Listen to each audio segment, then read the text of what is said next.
بسم الله الرحمن الرحيم.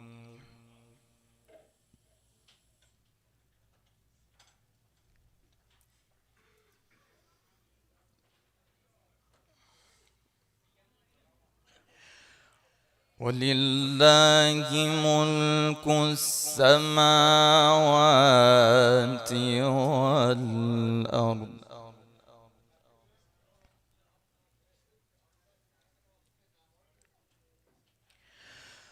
والله على كل شيء قدير.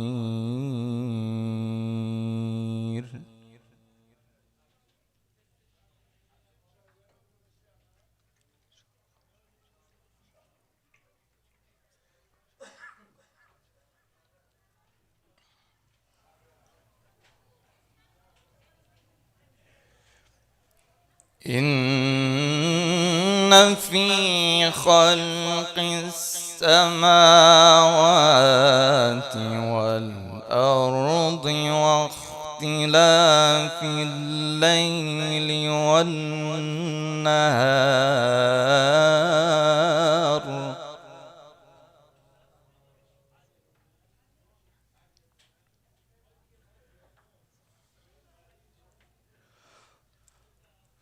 واختلاف الليل والنهار لآيات لأولي الألباب.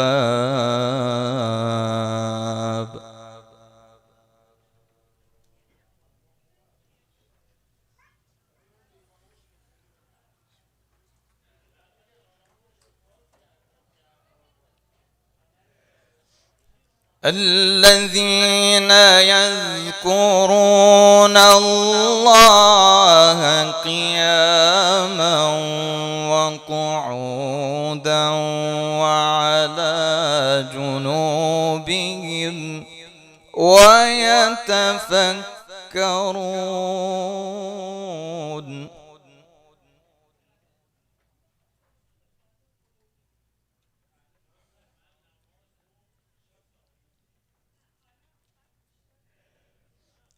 ويتفكرون في خلق السماوات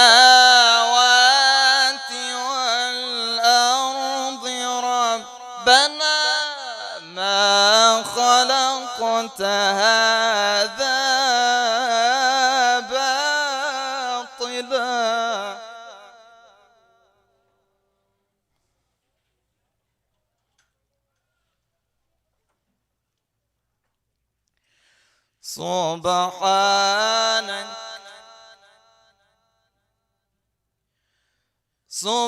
سبحانك فقنا عذاب النار.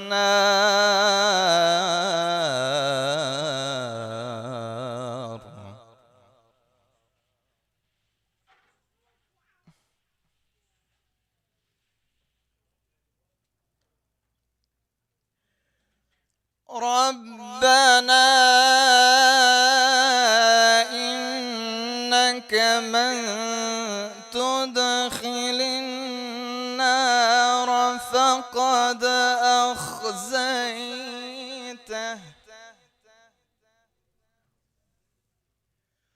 وما للظالمين من أنصار.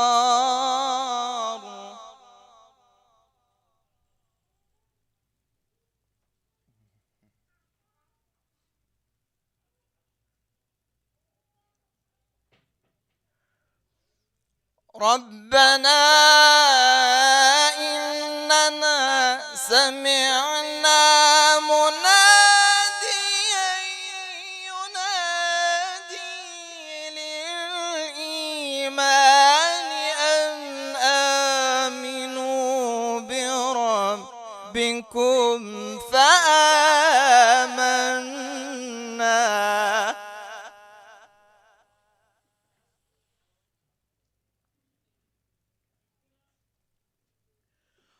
ربنا فاغفر لنا ذنوبنا وكفر عنا سيئاتنا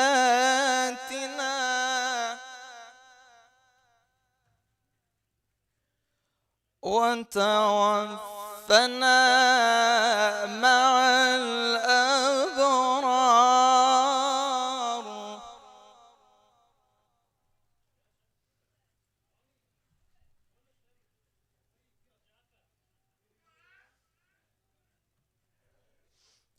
ربنا وآتنا ما وعدتنا على رسلك ولا تخزنا يوم القيامة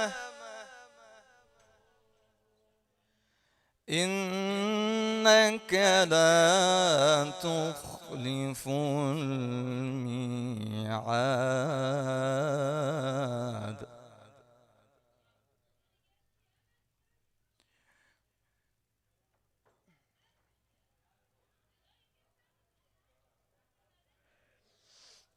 فاستجاب لهم ربهم أني لا أضيع عمل عامل منكم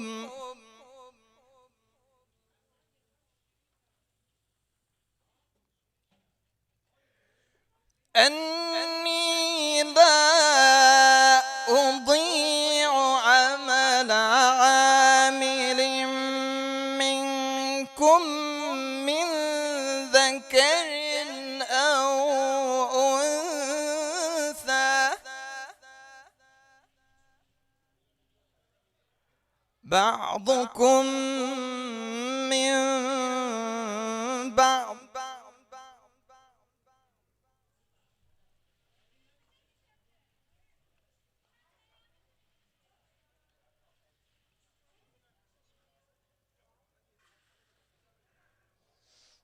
فالذين هاجروا وأخرجوا من ديارهم وأوذوا في سبيلي وقتلوا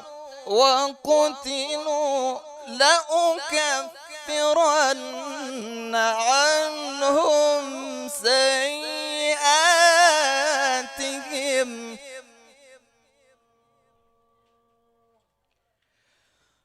ولأدخلنهم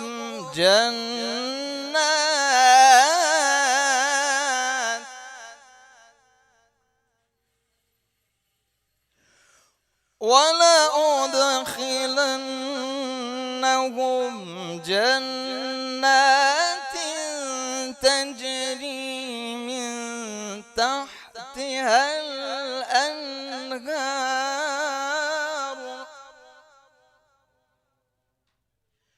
ثوابا من عند الله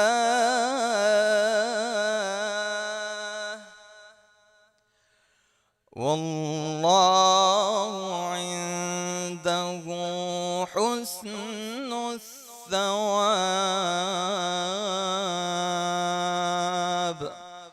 صدق الله العلي العظيم.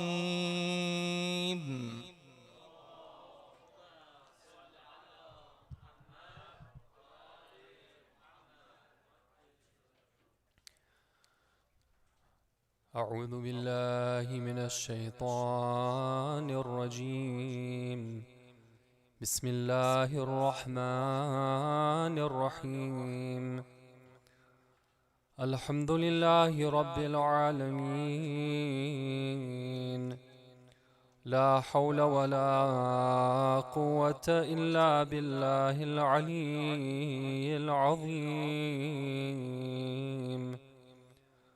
والصلاة والسلام على أشرف الأنبياء والمرسلين وخاتم النبيين وسيد المرسلين أبي القاسم محمد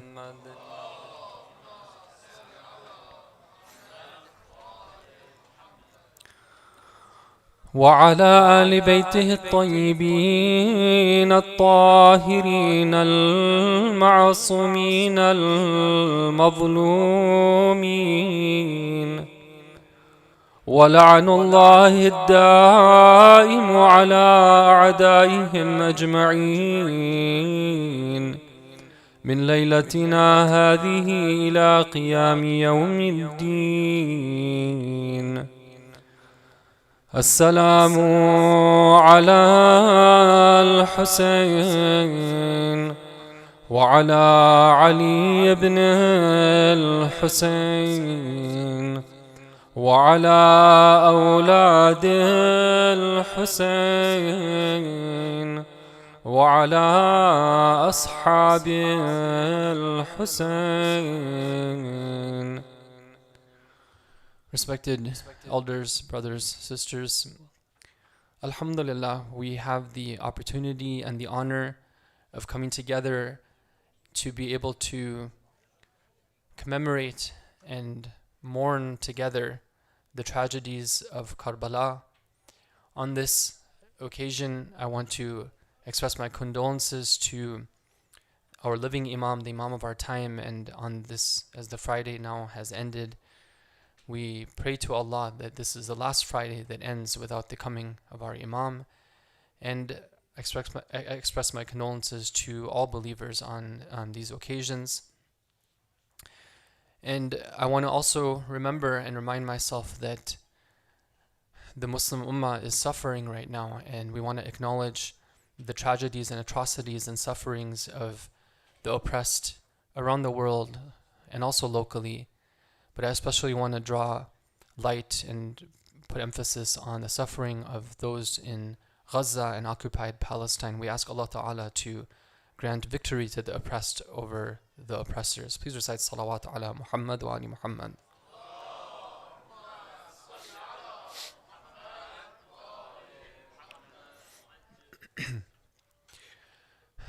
Brothers and sisters, we've had the opportunity over the last number of nights to talk about the concept of a promise, and particularly when that promise comes from Allah.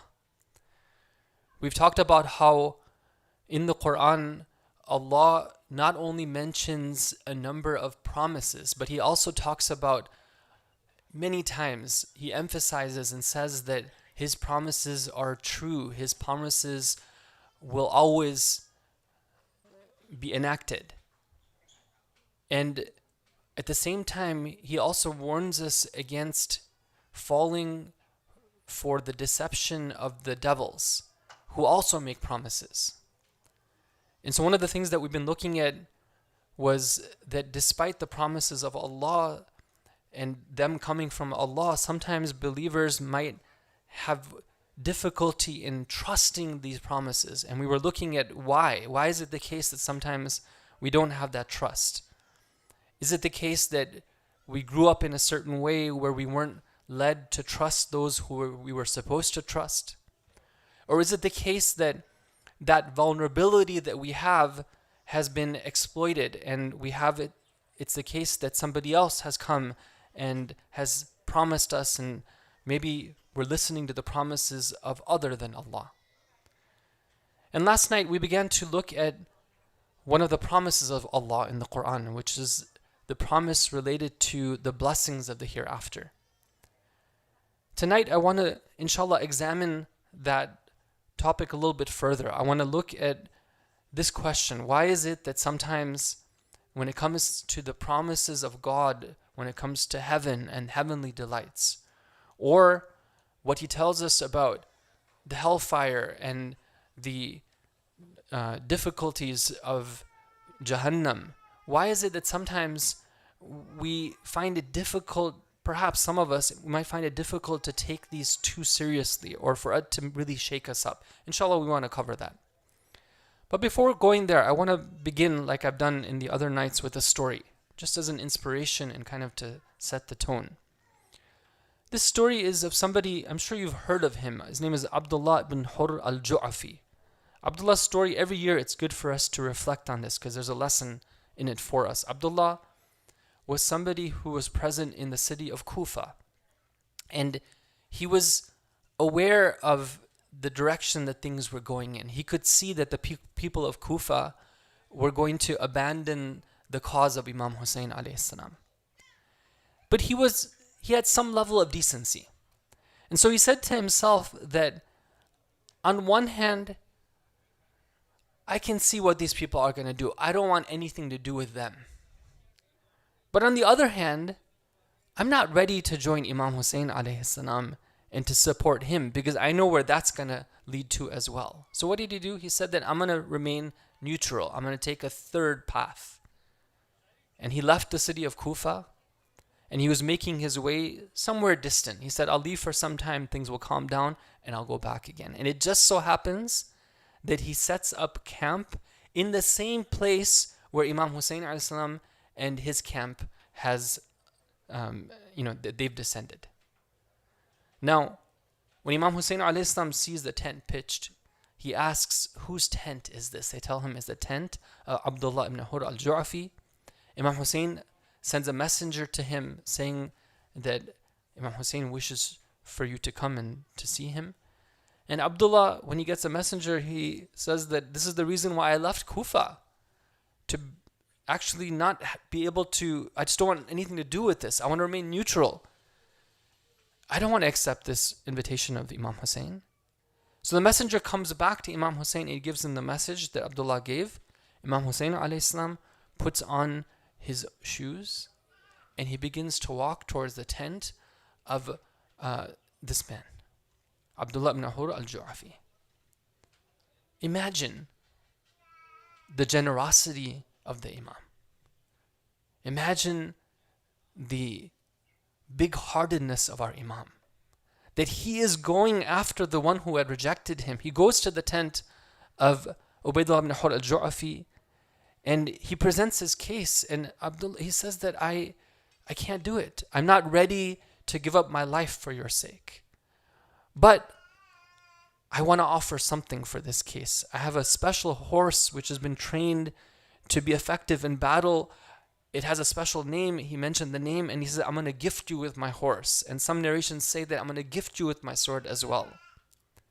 And what does Imam Hussein say? He says that if you do not wish to give us yourselves, فَلَا حَاجَةَ لَنَا إِلَى مَالِكَ. We have no need for your possessions. It wasn't your possessions that we were after. It was you.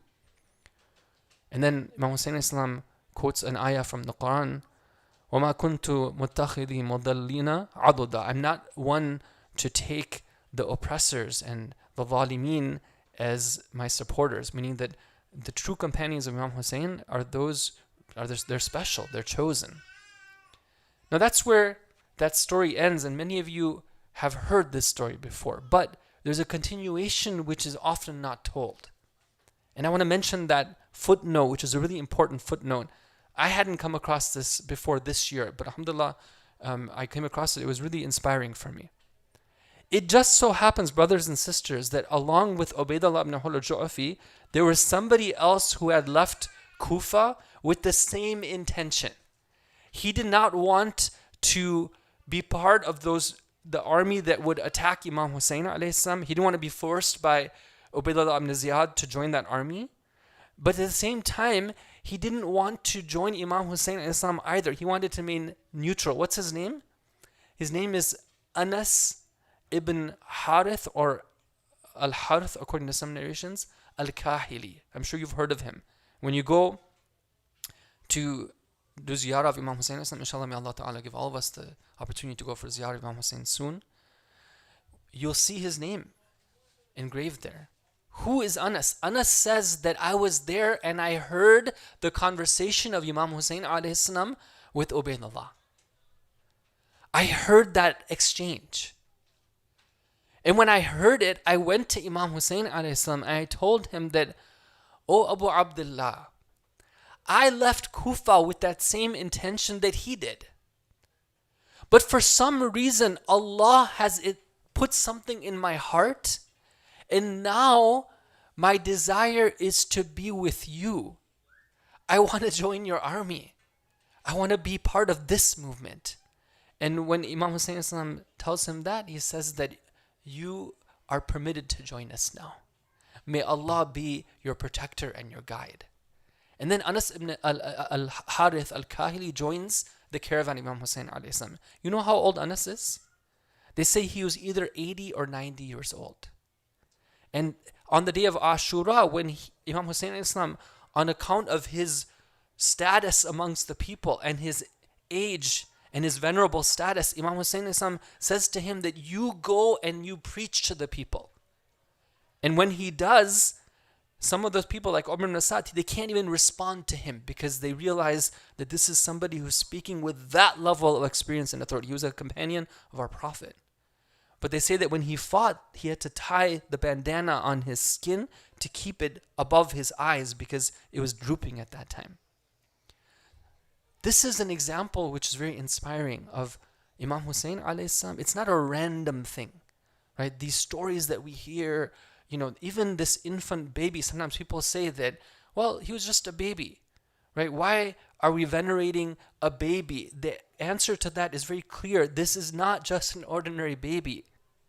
Allah's system of qada and qadr, of determination, and He's the one who's in charge. He was the one who determined that this would be that baby who forever would stand as that symbol of the injustice and the tyranny that took place in Karbala.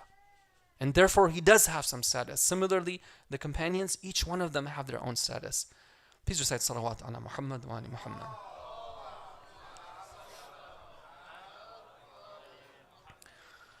Brothers and sisters, the promises of Allah when it comes to the hereafter. Allah Ta'ala says in the Quran, for example, in Surah Qamar, A'udhu billahi minash shaitanir rajim.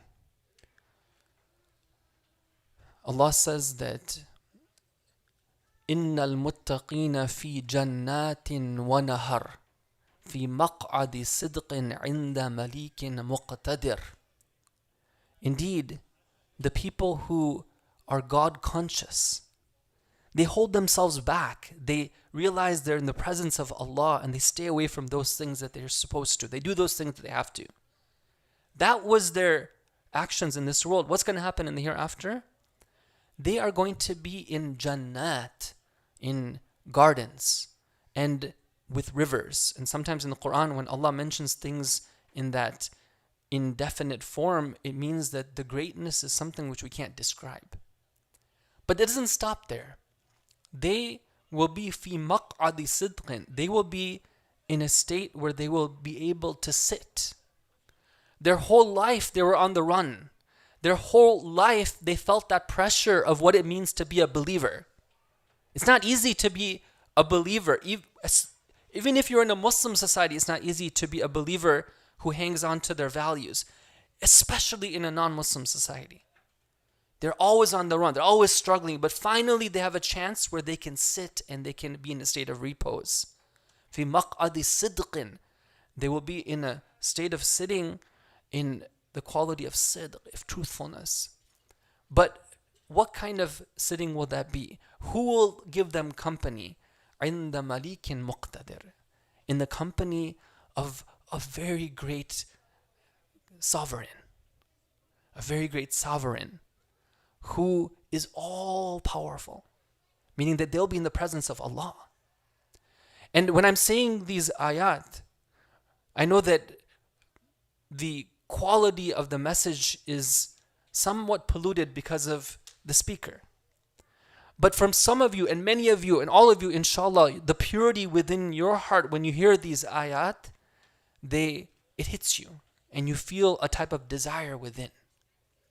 And Allah, Imam Ali alayhi salam, Mu'mineen alayhi salam, in Nahj al-Balagha, he describes a certain class of believers who, when it comes to the promises of the hereafter, they have a deep desire. Those promises have made a huge impact on them. What does he say in Khutbatul Muttaqeen? He says that وَلَوْلَا الْأَجَلْ الَّذِي كَتَبَ اللَّهُ عَلَيْهِمْ, had it not been that Allah has prescribed a certain time that we have to be in this world, these special believers, لَمْ تَسْتَقِرَّ أَرْوَاحُهُمْ فِي أَجْسَادِهِمْ طَرْفَةَ عَيْنٍ, meaning that they wouldn't have, their souls, their noble souls wouldn't have even stayed in their bodies even for a moment. It would have escaped from their bodies. Why? شَوْقًا إِلَى الثَّوَابِ, because they have so much desire for that reward that's promised them. وَخَوْفًا مِنَ الْعِقَابِ, and they have fear of the punishment of Allah.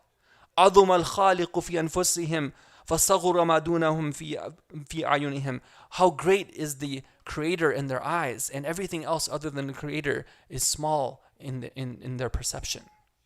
So there are those believers who have this type of faith in the promise of Allah, and it's to that point where if they could, they would jump to the hereafter. But for some of us, we might lack that. Why? Why is it, and this is where I'm going back to the point we left off yesterday, why is it that sometimes we don't have that type of faith, or we feel maybe not so much desire, which then doesn't give us that level of motivation that we might want to have when it comes to working towards achieving these promises of Allah. Inshallah, you can help me with the salawat ala Muhammad wa ali Muhammad.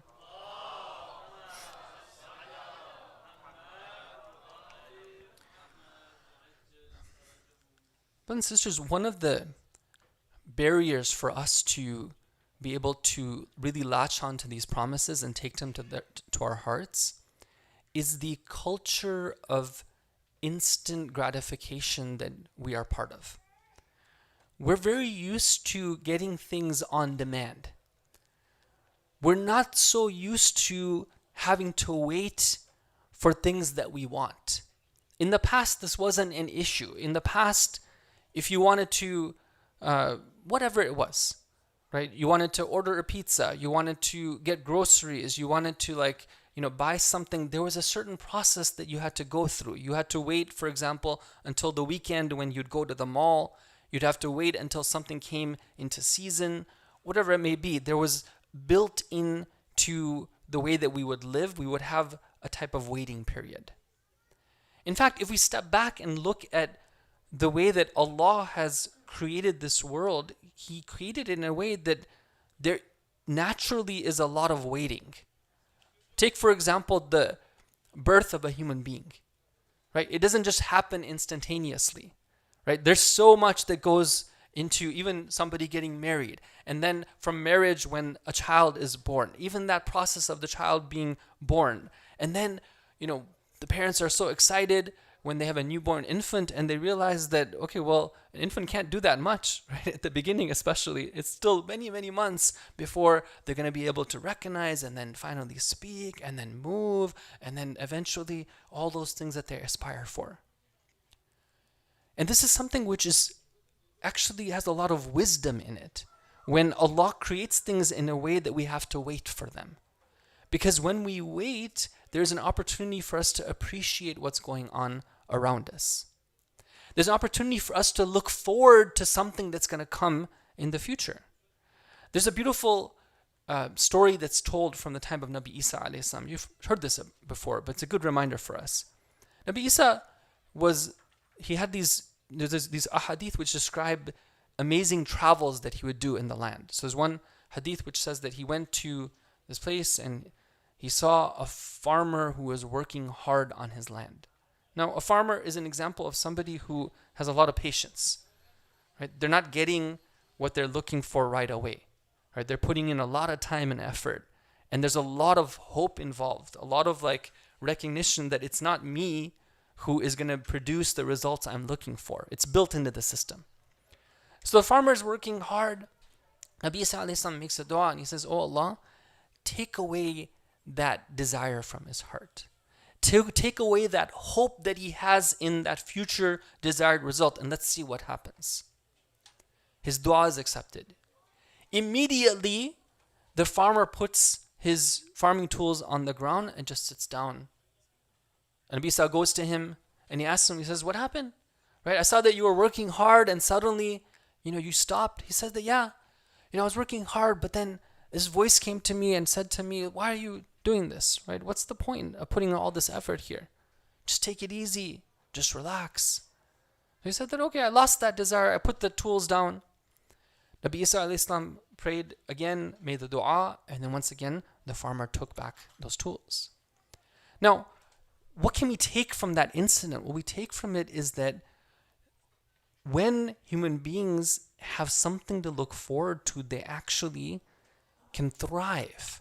They actually can go and they're like working hard, right? They're excited about this result. Imagine like we were farmers, right? We would always be looking forward to the harvesting season when all the fruits of our manual labor would be visible. So we'd be able to take advantage of that. We'd be able to have fresh food and all that for the rest of the year until the next year.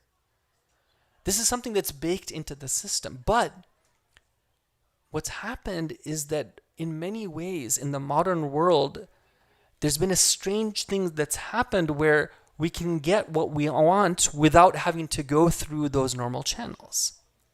So when we're looking at this and we're saying that, why is it that I might not have that type of excitement about the promises of Allah? I'm more into things which are immediate, things which are short term. Perhaps rather than criticizing the promises of Allah and saying that, oh Allah, if only you could give me these things right here and now, I can look at that and say that maybe I need to rethink things. I need to recalibrate. Maybe the issue is with me. I am seeing things from the lens of instant gratification. But I need to think more about delayed gratification. That there's some benefit in waiting for what I actually want to attain. Please recite salawat.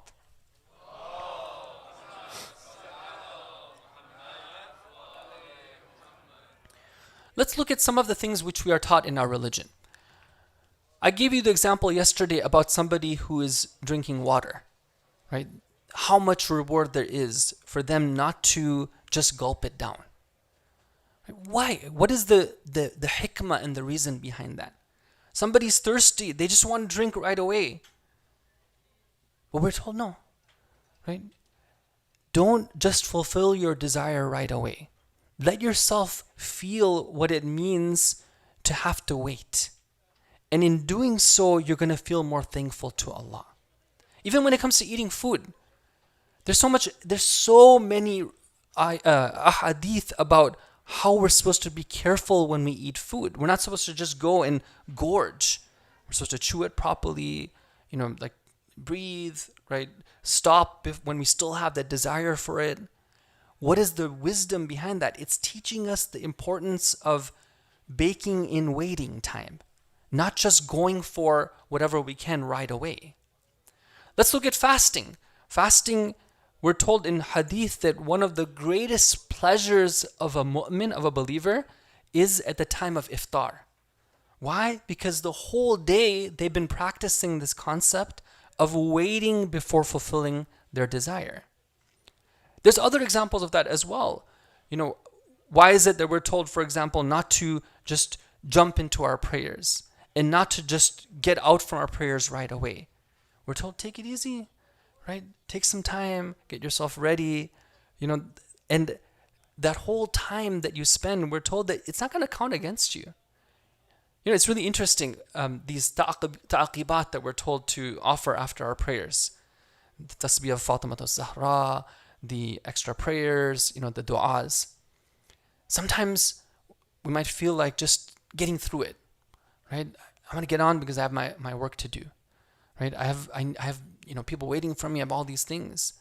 In hadith, we're told specifically about this, that if you have an option of let's say traveling for work or doing something else to earn your livelihood or spending time doing ta'aqibat, that choice that will give you the most provision from Allah is spending time doing taqibat.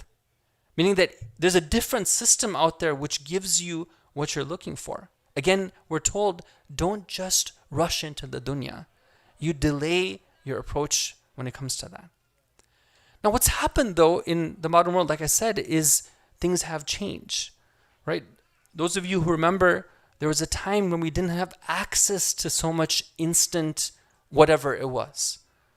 There wasn't no such thing as like a company that would deliver what you want next day or even the same day. You had to wait. There were times where you had to wait in line for things. And that itself taught a lot of people what it meant to be patient. And there was some goodness in that as well, because people had things to look forward to. So one of the things that we need to realize is that when we have the ayat of the Quran, and we know that they're meant to create this great passion within us, and if we don't have that passion, then maybe we can learn from that. We can try to see what we can do to change our approach. One of the things that the experts in the scholars who have spent time trying to understand how to raise children in the Islamic way, one of the things they recommend, and I'm giving this advice because I know we have a lot of parents here of young children. They say that when you're raising your children, for the first 2 years, if they need something, give them what they want, right? Attend to their needs. This idea of the crying it out method or like these type of things, it's not grounded in science. It can be very damaging to a child, and it's not in line with Islamic teachings either. Attend to the needs of the child until they're 2 years old. Give them what they want right away. But after 2 years old, now here, this is really important because parents have a lot of love for their child, right? They want to give them what they want, especially now when they start being able to talk and express themselves. Parents might think that, okay, well, my child wants something, I have to give it to them right away. But actually, they say that at this point, when they want something, first of all, acknowledge it. Acknowledge their request. Acknowledge what they want. But selectively and strategically, at times, delay giving what they want. Tell them, I hear you. I got you. Right? I'm going to work on it. But purposefully, put some delay in there. Why? Because it's super important to teach our children from a young age the importance of sabr. That things don't come to us right away. Good things you have to wait for. They might show a type of impatience. They might be restless, right? And sometimes a parent, of course, exercises their wisdom. They might say that, okay, in this case, I need to act right away. But when it's possible, if parents do this slowly, they'll realize that their child is gaining this quality of patience. And then they can thank them for that. They can say, thank you for your patience. So they appreciate that. Brothers and sisters, we have to cover, some of these things maybe in the past they were natural. It was built into the system, right? You couldn't just put something in the microwave and then there you go, the meal is ready. It would have to be at a certain time, everyone would have to wait. You couldn't just open up that snack packet and there you go. But nowadays we have to talk about these things and relearn what it means to do parenting in a way that will be able to convey these important values and teachings to our children. Please recite salawat ala Muhammad wa ala Muhammad.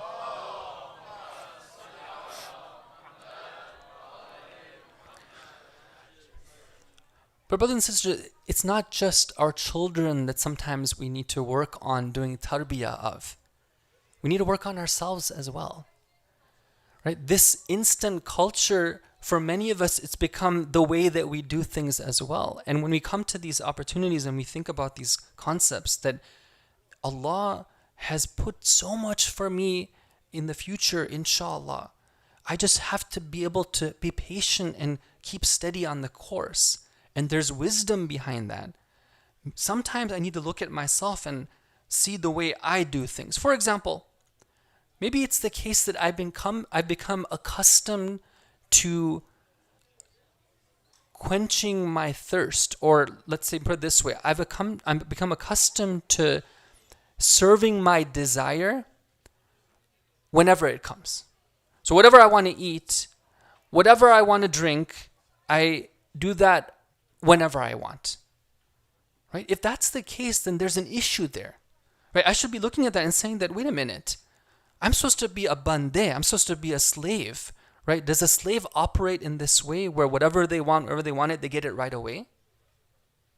Even if I have access to it, even if it's easy for me to press that button and get that thing, I need to condition myself and realize that this is not the lifestyle which is going to make me a believer who's longing for something in the future. This is a lifestyle that's teaching me that it's all about here and now. So this is where we need to go back to the basics. Brothers and sisters, yes, it's easy to order, for example, something whenever I want.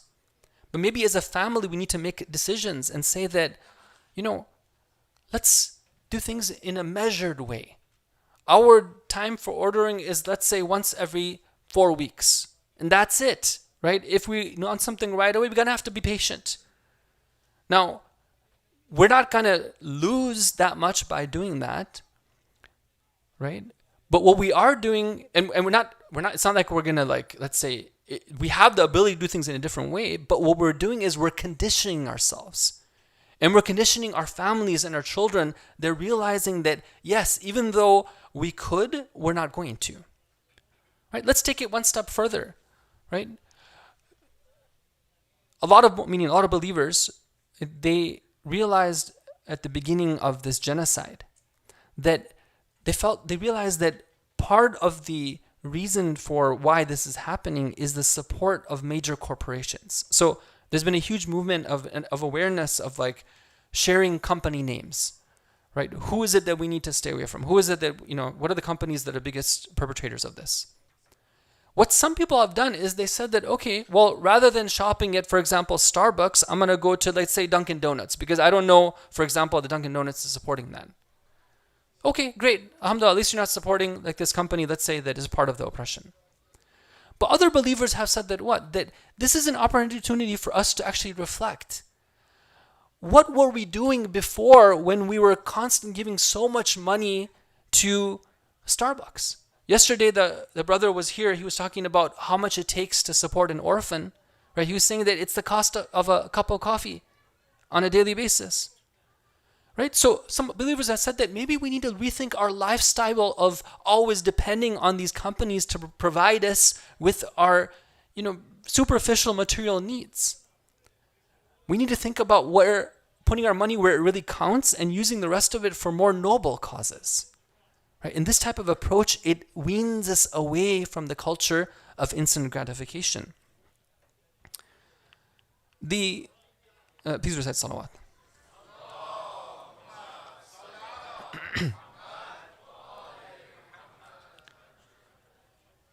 The last thing I'll mention, brothers and sisters, is that when we look at this culture of instant gratification and we look at it deeply, we ask ourselves this question. We say that, well, how did this come to be? How is it that I can press a button and get whatever I want the next day? Right? And I start to think about it, and I realize that there's a whole system in place, and it's not possible for that system to operate in a way where it's beneficial for me without being harmful to others. So I'm seeing the story behind what it takes to provide that for me. And I realize that oftentimes it involves creating a system which operates contrary to Allah's system. Yes, it creates an imbalance where suddenly now there's certain people who are privileged who can get that instant, and other people are deprived. And there's so many examples of that if you go and look at different places and how entire countries and lands have been exploited so we can have this type of instant sort of pleasures. So my message for all of us, brothers and sisters, because I'm part of this as well, is that if we want to have this deeper faith in the promises of Allah, and we find that we're struggling when it comes to these incredible promises that He gives us, then let's reflect on our lifestyle.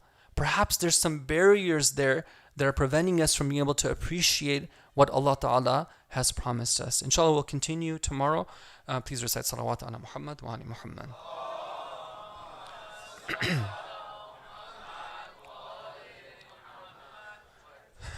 Tonight, brothers and sisters, the Rawda, the mention of the incident that we're going to be discussing is a very short incident. But it is so significant and so heartbreaking when we talk about the infant of Imam Hussein alayhi salam. There's something about the killing of children that can awaken the conscious and the heart of even the deadest hearts. When we talk about the atrocities in Gaza, of all the different scenes that have been live streamed to us and that we've been following, perhaps those that are the most difficult are when we see how this supposed mission to flush out the terrorists has resulted in killing more children than have been killed in the last 4 years worldwide. When we hear stories of these individuals who go to Gaza, like these medical professionals, and they say that we can't fathom the destruction that has taken place, but what's even worse is what they've done to the children. One of the doctors was saying that I went there, he was from America, he said I went there and at one time they brought a number of children to us for emergency operations. And each one of these children had been struck with a single sniper bullet, each one of them. So I was curious, he says, how could this be the case? And I realized what happened was that the tanks had gone back. So everyone thought that now it's okay to go back to their homes. But the tanks had gone back, but they kept their snipers there. And these snipers, they take pleasure from taking targets as children. So he says that we tried our best, but every single one of those children, none of them survived, because they had each one been hit by the bullet of a sniper. So these type of things awaken our consciousness, but perhaps we can say that throughout the ages, of all the incidents that took place in Karbala, the incident of the killing of the infant of Imam Hussein alayhi salam is something which has been a source of mourning for so many. Before I mention the actual Rawda, I just want to mention a little bit of a poetry here. Inshallah, I'll just take a few minutes. You can bear with me. It's a weekend night. We're told that this is narrated in authentic books that when the daughter of Imam Hussein alayhi salam, on that night after the tragedy took place, in the world of dreams, she saw her father. And her father tells her something which she then conveys to us. It's a famous line.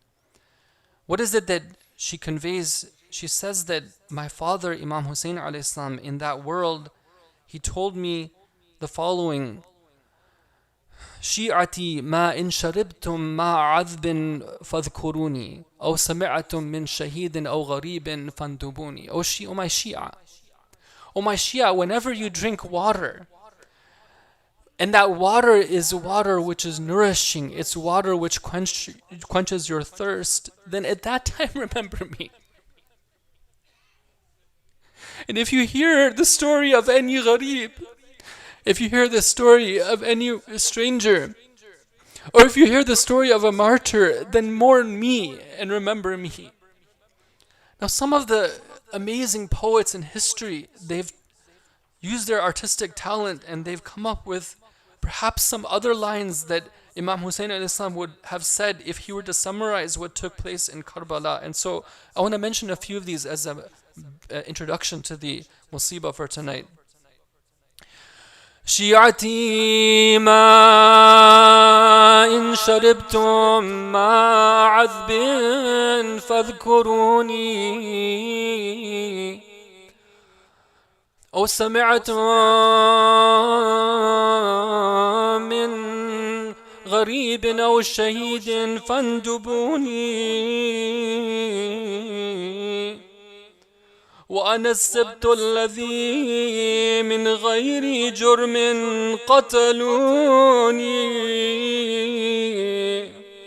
وبجرد الخيل بعد القتل عمدا سحقوني. The poet says that I am the grandson, I am the one who, without any crime that I committed, they killed me. And then with the heels and with the heels of the horses they came and they trampled my body intentionally. And then he continues, what does he say? ليتكم في يوم عاشوراء جميعا تنظروني. If only all of you could be there on the day of Ashura and you could see me. Why? What would you see from me? كيف أستسقي طفلي الصغير فأبوا أن يرحموني. If you only could see how I presented the case of my young child so that they could give him some water, but instead they refused to have any mercy upon him. Sallallahu alayka ya Aba Abdullah. Sallallahu alayka ya ibn Rasulillah. صلى الله عليك أيها الشهيد المظلوم. Peace and blessings of Allah be upon you, O Imam Hussein. Peace and blessings be upon you, O noble family of Imam Hussein. Peace and blessings of Allah be upon you, O noble martyrs who are buried with Hussein. We are not in Karbala, but our hearts are with you in Karbala. We say to you, Ya laytana kunna ma'akum, فنفوز معكم فوزا عظيما. If only we were with you and we could attain that great victory that you had attained. The narration is that at the end, after the companions of Imam Hussein had fallen one by one, they had bid their farewell to their master. They had gone to the battlefield and given their sacrifice. It came time for the family of Imam Hussein to show their sacrifice one by one. Ali Akbar, Qasim, Abbas. There is a time when Imam Hussein alayhi salam is alone. He cries out, هل من ذاب يذب عن حرمي رسول الله. Is there anyone to come and defend the haram of Rasulullah? Is there anyone to come and aid us, the Ahlul Bayt? At that time, there is only two people left. There are two male figures left in the company of Imam Hussein. One of them is As-Sajjad. The other one is the young baby who is crying out of thirst. One narration says that Imam Hussein alayhi salam goes to his tent. He wishes to bid farewell. What father would not want to kiss his young baby before going on a journey? But this is a journey from which he will never come back. Imam Hussein alayhi salam says to his sister, Zainab, nawilini tifli as-saghira hatta uwaddi'ahu. Oh my dear sister, oh Zainab, give me my young baby so I can do my wida with him. Imam Hussein takes his baby in his arms. He kisses the baby farewell. But there is that one sniper in the enemy army, Harmala la'natullahi alayhi. He takes a special arrow, a long arrow. He notches it to his bow. This is the opportunity which he has been waiting for. Imam Hussein with his baby. The arrow lodges in the air. One moment the cries of the baby are echoing through the desert. The next moment there is silence. Why is there silence? The blood of his own infant is now in the hand of Hussein. Imam Hussein takes the blood of his own baby and wipes it in his beard. This is the way that I want to meet my Lord. Imam Hussein alayhi salam's patience is very great, but at this moment he needs special help from Allah. A cry comes from the sky.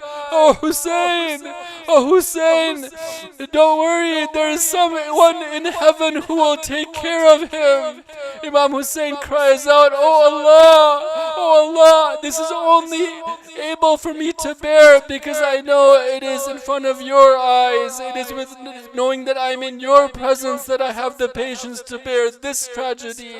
Allah la'natullahi ala al-qawm al-zalimeen. Imam Hussein alayhi salam, according to one narration, takes his baby and he digs the own grave for his own baby. He places the body in the own grave. Why would he do so? Perhaps he does not want to take the baby back to the tent.